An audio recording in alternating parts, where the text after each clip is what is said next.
I have 3 questions today for Israeli people. What kind of people are your soldiers? What kind of people are your military leaders? What kind of people are your leaders? Thank you, Chair and Commissioner Mumba. This is the Commission's 17th report. Some of our reports deal with time-specific events, so the events on 7-8 October 2023 in southern Israel, the events in Gaza from then till the end of 2023. Others are thematic reports, such as the one dealing with sex and gender-based violence. This report is a thematic report dealing with the situation of children. The Chair and Commissioner Mumba have described very well the contents of the report and its principal findings. When presenting reports, I try to be legal, technical and dispassionate. But today I want to speak very personally. For me, this report has been the most difficult of the 17 reports that the Commission has produced. Some events stay with me long after a report is investigated, written and released. And the events that stay with me are the events concerning children. The report we released in June 2024, dealing with the events in southern Israel on 7-8 October 2023, contained accounts of very grave atrocities. But there is one that remains with me still, years later. 5 teenagers, a girl and 4 boys, all aged 16 or 17, went early that Saturday morning to Zikkim Beach. Presumably they were having an early morning at the beach, going there maybe to swim, at least enjoying themselves, when a Hamas boat arrived at the beach and gunfire commenced. The 5 teenagers fled to a toilet block seeking safety there. They were joined by an adult fisherman and also by an Israeli soldier who sought to defend them. Unsuccessfully. The soldier was killed, the fisherman was killed, and all 5 children, a girl, 4 boys, were killed. They were 5 of the almost 40 Israeli children killed that day. The report we released today is looking at the Israeli military's killings and injuring and damaging the lives of Palestinian children. The Chair has referred to the fact that there were over 20,000 Palestinian children in Gaza killed between October 2023 and October 2025.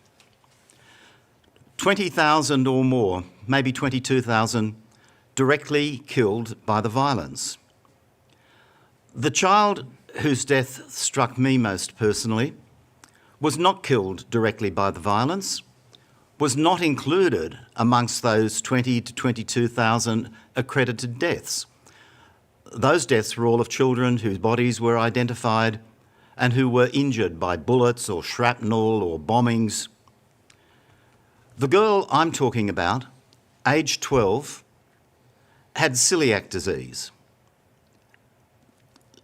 Celiac disease is a manageable disease. Children do not die with celiac disease. When her situation came to public attention, it was dismissed by the Israeli authorities on the basis that this girl had a pre-existing condition. The evidence was there. We saw the photos and the videos of this child. She suffered seriously from malnutrition, diarrhoea. She lost 1/3 of her body weight over a 6-month period. From March to May 2025, the Israeli authorities imposed a total siege on Gaza. No food was getting in during that period. and certainly not the food required by a child with celiac disease. That's when her weight loss began. In October 2025, suffering from severe acute malnutrition, she was admitted to the Nasser Medical Centre. The doctors applied for her to be medically evacuated from Gaza so that she could receive the level of treatment needed to save her life. The Israeli authorities did not reply. In October 2025, the child died. She didn't die of celiac disease. Children don't die of celiac disease. She died of starvation, the direct result of the policies implemented by the Israeli government and the Israeli military. Oh, and I should add, 2 weeks after she died, the Israeli authorities approved her medical evacuation. The child whose death struck me most on the West Bank was in a different situation. He was directly killed. He was in the refugee camp of Al-Farah in the town of Tubas, a 14-year-old boy. He was shot by an Israeli military patrol as he was leaving his house. The patrol had been in the area, but at the time there had been no fighting taking place.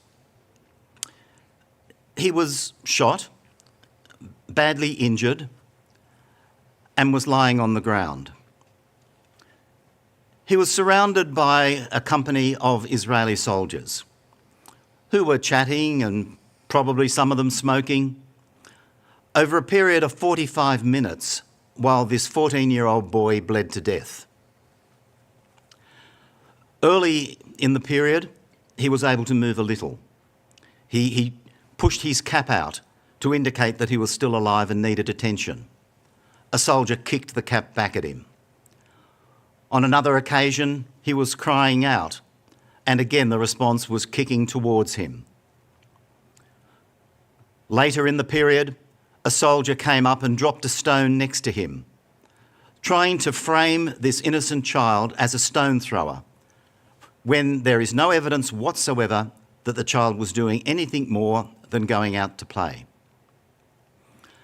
His mother was watching from the house that he'd just left, and as the child sought to leave the house, as the mother sought to leave the house to go to the child to rescue him or attend to him, she was shot at by the Israeli military patrol. There was a Palestinian Red Cross ambulance nearby, and whenever the ambulance tried to approach the scene of the child lying there, a laser-targeted weapon was aimed at the driver of the ambulance so that the laser was hitting the driver in the middle of the head, and the driver, of course, withdrew in fear of being shot. For 45 minutes, this child bled to death while surrounded by Israeli soldiers who not only showed no concern for him whatsoever, not only did nothing themselves to assist the child, but actively prevented the child's mother from reaching him and the ambulance from assisting him. After the child died, the soldiers took his body away, and the body has still not been returned to the family for burial. An Israeli military force holding a child's body as hostage. I have 3 questions today for Israeli people. Through this press conference, I want to speak to them directly. What kind of people are your soldiers who would allow a 14-year-old child to bleed to death over a 45-minute period? What kind of people are your military leaders that would inculcate a culture that soldiers feel free to do this, acting with total impunity? What kind of people are your leaders when they give orders, they make statements that encourage this kind of conduct, not merely permit it, but encourage it.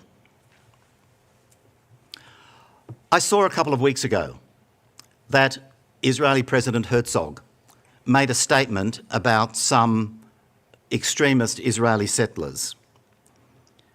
He described, and I quote the report of what he said directly, a wave of terrible violence that is being carried out by an anarchist mob, acts that defile and violate every basic moral, legal and Jewish norm.